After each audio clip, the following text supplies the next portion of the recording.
বিদ্রোহী কবি কাজী নজরুল ইসলামের জন্মদিনে তাঁর প্রতি শ্রদ্ধার্ঘ্য। কলমে অর্পিতা ঘোষ মিত্র, কণ্ঠে সুজিত।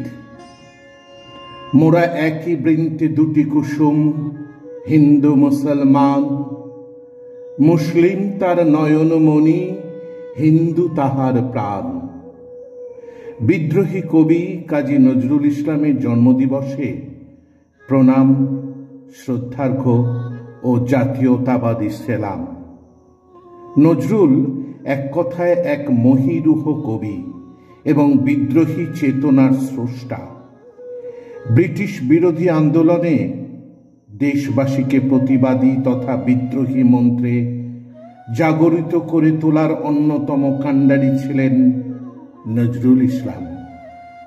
কবি তার অমোঘ সৃষ্টির মধ্য দিয়ে বাংলার মানুষকে মাথা উঁচু করে শির দ্বারা সোজা রেখে চলতে শেখায় এবং কবি জাতি, ধর্ম, বর্ণ নির্বিশেষে বিশেষত হিন্দু ও মুসলমান তথা বিভিন্ন সম্প্রদায়ের মধ্যে একাত্মবোধ এবং সাম্যবাদের যে বাতাবরণ তৈরি করেছিলেন তা ভারতবাসী তথা বঙ্গবাসীকে সংঘবদ্ধ হয়ে লড়াই করার প্রেরণা যোগায়।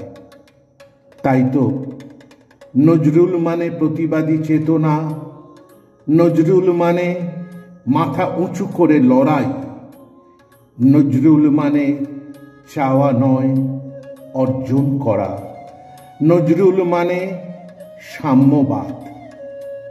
বাংলা সাহিত্যের এক উজ্জ্বল জ্যোতিষ্ক নজরুল ইসলাম। তার লেখনীর মাধ্যমে তিনি বলেছেন, মানুষের ওপর হওয়া মানুষের অত্যাচার, সামাজিক অনাচার ও শোষণের বিরুদ্ধে তীব্র প্রতিবাদ জানিয়েছিলেন। তিনি সাম্যের কবি, চিরযৌবনের কবি। তাই ধন্য মোরা জন্মেছি এই বাংলায়, এই বাংলার মাটি নজরুলের মাটি, এই মাটি প্রতিবাদের মাটি, এই মাটি দুর্জয় ঘাঁটি। ভীতি নিষেধের ঊর্ধ্বে স্থির রহি যেন চির উন্নত শির। যাহা চাই যেন জয় করে পাই, গ্রহণ না করি দান।